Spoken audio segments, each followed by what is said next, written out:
नमस्कार, झारखंड देख रहे हैं आप। आपके साथ मैं हूं शिप्रा झा। बोकारो के चास में इंडियन बैंक में 40 लाख की डकैती कांड का खुलासा हो गया है। पुलिस ने 24 घंटे के भीतर मामले का खुलासा करते हुए वारदात में शामिल 6 में से 4 अपराधियों को गिरफ्तार कर लिया।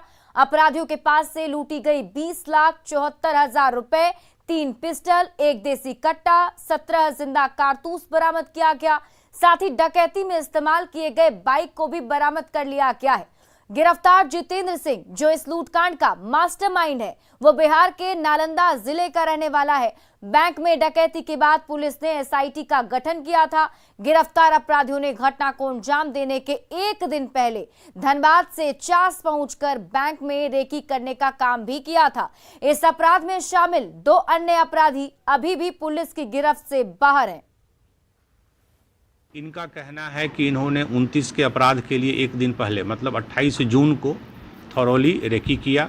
कब कस्टमर आते हैं जाते हैं, कब भीड़ ज़्यादा होती है कम होती है, उस हिसाब से उन्होंने एक दिन के रेकी के बाद 29 को अंजाम दिया। इसमें चूँकि मॉर्निंग में ही सब लोगों की अरेस्टिंग हो पाई है, तो सबका क्रिमिनल एंटीसीडेंट अभी नहीं मिल पाया है। बट जो लिमिटेड इन्फॉर्मेशन है, शुभम यादव पे केस धनबाद में है, आशीष कुमार पे भी केस है बिहार दानापुर पटना में है। बाकी जितेंद्र और जो दिनेश यादव है हम लोग वेरीफाई कर रहे हैं। जो बाकी 2 अभियुक्त हैं जिनकी अभी गिरफ्तारी नहीं हो पाई है, उनका भी आपराधिक इतिहास है और अराउंड 50 to 55% जो अमाउंट है रिकवरी हुआ है। बाकी हम लोग क्लेम, जो उनका क्लेम है चाहे बैंक का हो, उसको हम लोग वेरीफाई कर रहे हैं और फर्दर जो भी अक्यूज्ड बचे हुए हैं और जो भी अमाउंट है, हम लोग पूरी प्रयास इसमें करेंगे और एश्योर करते हैं कि 100% रिकवरी और 100% अरेस्टिंग भी कराएंगे। सरायकेला में पूर्व विधायक के रिश्तेदार के मर्डर में सनसनीखेज फैल गई और बेखौफ अपराधियों की गोलीबारी से पूरा इलाका थर्रा उठा। हत्यारों का अब तक सुराग नहीं मिला है। सरायकेला में गोलियों की गूंज, बेखौफ अपराधियों का तांडव, पूर्व विधायक के रिश्तेदार का मर्डर। कब थमेगा मर्डर का सिलसिला? सरायकेला खरसावां का आदित्यपुर एक बार फिर गोलीबारी से थर्रा उठा।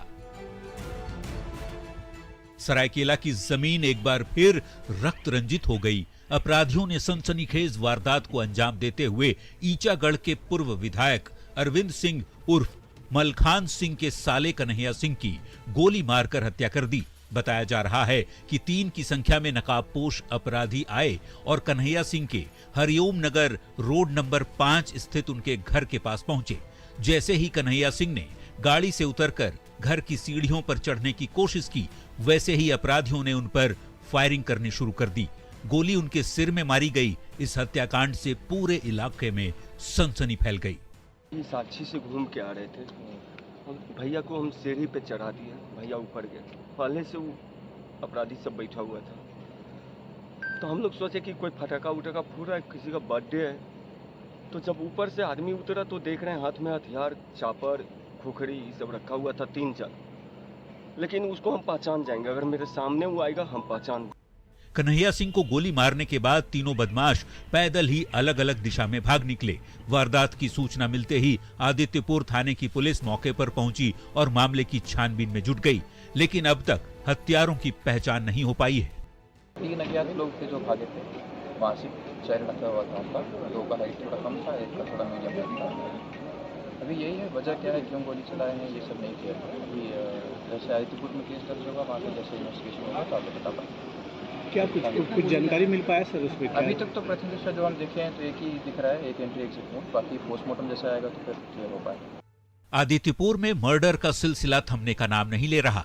सनसनीखेज हत्याकांड के बाद पूरे इलाके में दहशत है। इस हाई प्रोफाइल मर्डर के बाद कई सवाल उठ रहे हैं। क्या अपराधियों में खाकी का खौफ खत्म हो गया है? बेखौफ बदमाश बुलंद हौसले के साथ हत्या की वारदात को कैसे अंजाम दे रहे हैं? क्या खत्म हो गया है पुलिस का इकबाल? क्या सरायकेला में अपराधियों का राज कायम हो गया है? बेखौफ अपराधियों से निपटने में पुलिस इतनी सुस्त क्यों है? न्यूज़ 18 के लिए सरायकेला खरसावां से प्रभंजन कुमार की रिपोर्ट।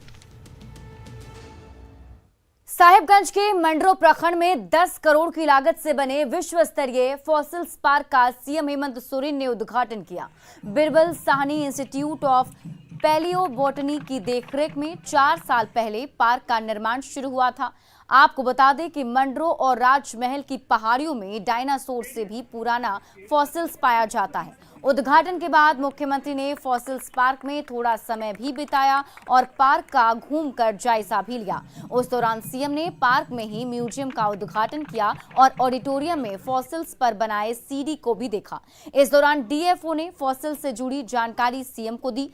उद्घाटन के बाद लोगों को संबोधित करते हुए सीएम ने कहा कि वो जल्द यहां आएंगे और पार्क में रिजॉर्ट में रुककर पार्क का लुत्फ उठाएंगे।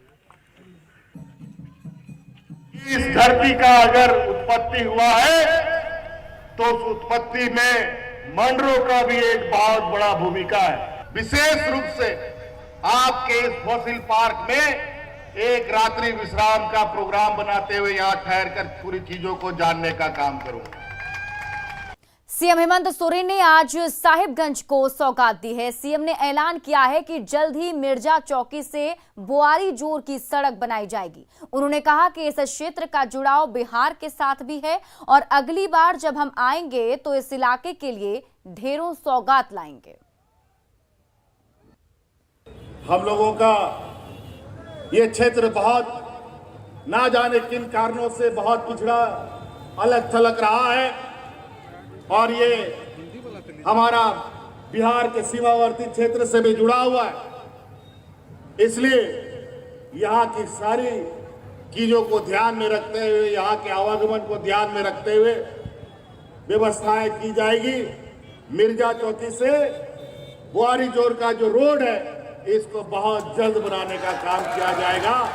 ये मैं आपको आश्वस्त कर देना चाहता हूँ। बीजेपी प्रदेश महामंत्री आदित्य साहू ने मांडर उपचुनाव में बीजेपी की हुई हार को लेकर प्रेस वार्ता की। आदित्य साहू ने कहा कि इस बार मांडर उपचुनाव में अब तक के लिए हुए चुनाव में सबसे अधिक मत पार्टी को मिला है। साथ ही उन्होंने कांग्रेस कार्यकारी अध्यक्ष बंधु तिर्की पर भी निशाना साधा और कहा मांडर उपचुनाव में जीत के बाद बंधु तिर्की के सुर बदल गए हैं। बाबूलाल मरांडी को लेकर वे अमर्यादित टिप्पणी कर रहे हैं। और वैसे नेता के प्रति अगर बयानबाजी करना जिनके साथ आदरणीय बंधु तिर्की जी ने पिछला माननीय विधानसभा चुनाव उनके नेतृत्व में लड़कर के विधायक बने थे, थोड़ा सा भी आंख में पानी होना चाहिए। लेकिन अहंकार तो अहंकार होता है। आपने देखा होगा रावण का कैसा अहंकार था। फसल क्या हुआ? सत्यानाश हुआ, उस अहंकार का नाश हुआ। झारखंड में 12वीं की कला और वाणिज्य संकाय का आज परीक्षा परिणाम घोषित किया गया। जैक इंटर आर्ट्स परीक्षा में 97.43% विद्यार्थी परीक्षा में सफल हुए हैं। इंटर आर्ट्स में कुल उत्तीर्ण होने वाले छात्रों की संख्या 1,79,683 है। वहीं इंटर कॉमर्स में कुल 24,313 परीक्षार्थी परीक्षा में उपस्थित हुए थे, जिसमें से 92.75% छात्र उत्तीर्ण हुए हैं। झारखंड बोर्ड 12वीं कॉमर्स में निक्की कुमार टॉपर बनी। डीवीसी हाई स्कूल चंद्रपुरा की निक्की को 500 में से 478 अंक मिले। वहीं दूसरे स्थान पर चास की श्रेया पांडे को 477 अंक मिले। तीसरे पायदान पर रांची की नुसरत जहां, जिन्हें 475 अंक मिले हैं। Jharkhand board inter result 2022 arts में सबसे अच्छा प्रदर्शन खूंटी का रहा। खूंटी में 99.27% छात्र पास हुए हैं।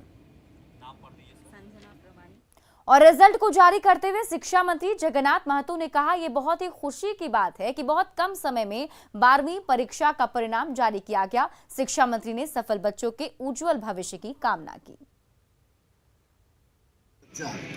सरकारी स्कूल एक पहचान में नहीं आएगा, ऐसे हम सूट बूट के साथ सभी बच्चों को रखेंगे और पढ़ाई भी सूट बूट बेहतर के लिए सभी तैयारी कर चुका हूँ। पूर्वी सिंहभूम में ग्रामीण के मजदूर हर दिन रोजगार के लिए सड़क पर घंटों खड़े रहते हैं। सुबह 6 बजे से 10 बजे तक जमशेदपुर के मानगो चौक पर हजारों की संख्या में ये मजदूर काम की तलाश में रहते हैं। ये मजदूर 30 से 40 किलोमीटर का सफर कर शहर पहुंचते हैं, फिर एक दिन के काम की तलाश में खड़े रहते हैं। काम नहीं मिला तो वापस लौटना पड़ता है। मजदूर इंतजार करते हैं कि कोई ठेकेदार या मकान मालिक आए और उन्हें काम मिल जाए। एक दिन के मजदूरी के लिए भी तोलमोल होता है, लेकिन सभी मजदूरों को काम नहीं मिलता। बेरोजगारी की हालत ऐसी है कि कई पढ़े लिखे युवक भी मजदूरी के लिए मजदूरों के साथ सड़क पर खड़े रहते हैं। जो हम लोग काटिंग से आ रहे हैं, काटिंग से जमशेदपुर आ रहे हैं काम करने के लिए, लेकिन यहाँ काम नहीं मिल रहे हैं। ठीक है, कोई ठेकेदार भी नहीं आ रहा, कोई मकान मालिक भी नहीं आ रहे हैं सर। ठीक है, इसीलिए हम लोग का है सुबह 7 बजे से खड़ा होते हुए 11 बजे तक रहते हैं। अगर काम नहीं मिलता तो फिर हम लोग को जाना पड़ता। मजदूर आता है 30 किलोमीटर के आगे से, और उसमें काम नहीं मिलता। आदमी लोग घूम के जाता है, 9-10 बजे खड़ा होता, उसके बाद घर चल जाता है। क्या करेगा, वो 10-15 दिन काम होता है, उसके बाद काम कहीं नहीं होता है। सारा डेली घूमना, 5 बच्चा पालना बहुत मुश्किल है, घर द्वार चलना बहुत मुश्किल है। सरकार से कहना है कि हम लोग कुछ मदद करें, हम लोग कुछ दे। घर बैठे हम लोग कुछ घर द्वार नहीं चल रहा, 5 बच्चा है, भूखे मर रहा, और हम लोग कुछ आगे बढ़े, बालू गिट्टी नहीं से क्या खाएगा हम लोग। हाँ, पोटमदा से आते हैं, काम मिला ही नहीं, घूम घूम के जाता है। आज 1 सप्ताह काम नहीं मिला।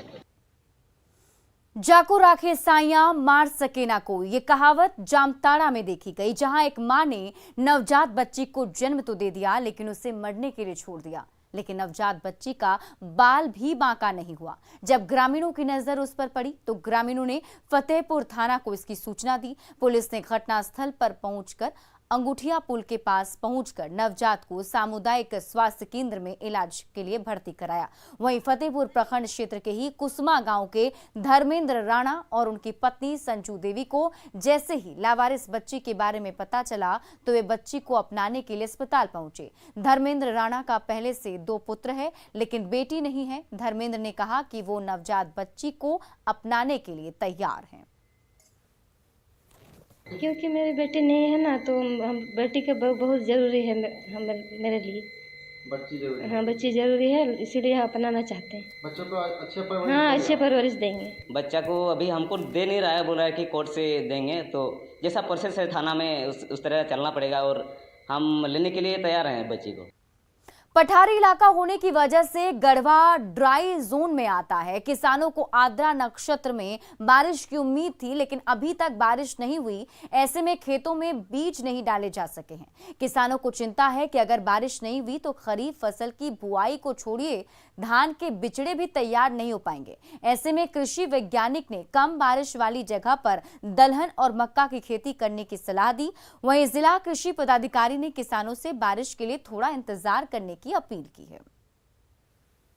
की वजह से किसानों को बहुत भारी क्षति हो रहा है। समय पर मकई की बुआई नहीं हो रही है, धान का बिचड़ा नहीं डाला जा रहा है, और पूरा नुकसान हो जाता है। किसान का सर्वे सर्वा जीवन यापन का खेती ही आधार है। जब समय पे खेती नहीं हो पाता है तो बहुत प्रभावित हो जाते हैं, भूखे मरने की स्थिति हो जाती है। किसानों को यही सलाह है कि जो पेरी में छिटपुट बारिश है उसका भरपूर फायदा उठाएं, मेड़बंदी करें, पानी जमा होने के लिए उसे समुचित व्यवस्था करें और धान के लिए बिचड़ा गिरा दें। और भारी बारिश जो है वह आपको जुलाई के मिड से आपको देखने को मिलेगा, तब आप उस समय रोपा कर सकते हैं।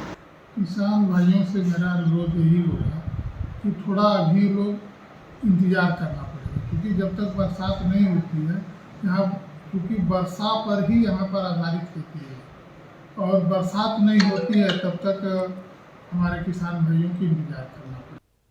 चतरा में मॉनसून की बेरुखी ने किसानों की परेशानी बढ़ा दी। किसान पंप के सहारे खेती की तैयारी कर रहे हैं। मॉनसून नहीं आने से धान की बुआई प्रभावित हो रही है। धान का बीज अब तक बोया नहीं जा सका है। कुछ किसान डीजल पंप के जरिए धान का बीज बो रहे हैं, तो अधिकांश किसान बारिश का इंतजार कर रहे हैं। किसानों का कहना है कि बारिश नहीं होने से धान और मक्का की खेती प्रभावित हो रही है।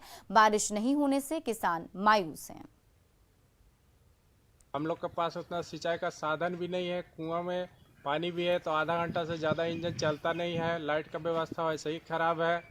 हम लोग परेशान है, बिचड़ा का समय निकलते जा रहा है। अब आगे देखा जाए क्या होगा। पहले चढ़ते दरते पानी होता तो जो समूला बीज लग जाता। इस बार तो अभी तक कुछ नहीं हुआ, लगता 4-5 दिन चल गया, अभी तक तो कुछ अभी उम्मीद नहीं लगता कि बारिश होगा। चाहिए तो चांद उगा हुआ। धनबाद में coal board appliance cooperative credit society limited के 2 गुट में विवाद पर जमकर हंगामा हुआ। कार्यालय का ताला खोलने को लेकर दोनों गुट में तनातनी हो गई। पुलिस ने पूरे मामले को शांत कराया। कुछ दिनों पूर्व एक पक्ष द्वारा कार्यालय में ताला लगा दिया गया था, जिस कारण मजदूर घूमकर चले जा रहे थे।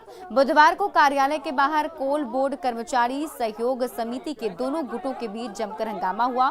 कोल बोर्ड कर्मचारी समिति के कोषाध्यक्ष ने अनियमितता का आरोप लगाया है।